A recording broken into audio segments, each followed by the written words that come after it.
Наран цагт нэр дэвшигчийг дэмжиж байгаа сонсголтоор ерөнхийдөө асуух асуултуудаа асуусан. Тийм учраас нэг хэдэн үг хэлье гэж бодож байна.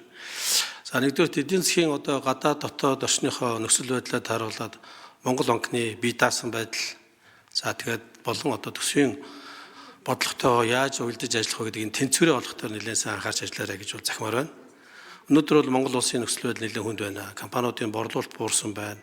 Компаниудч тэр иргэдч тэр аль аль нь өрийн дарамтанд орсон ийм байдалтай байгаа.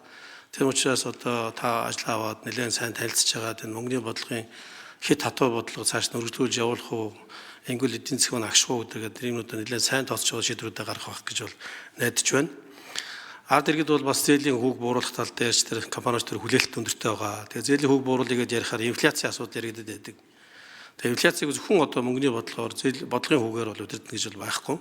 Тийм учраас та одоо хөтөлбөр дээр бичсэн тэр макро доктортой бодлогын зөвлөгөөд эдийн засгийн хөгжлийн яам, санхүүжилт хороо, тэгээ сангийн яам гэд байгууллагатайгаа нэгт уялдаатай ажиллаж энэ дээр бас нэлээд үр дүн гаргаарай гэж хэлмээр байна.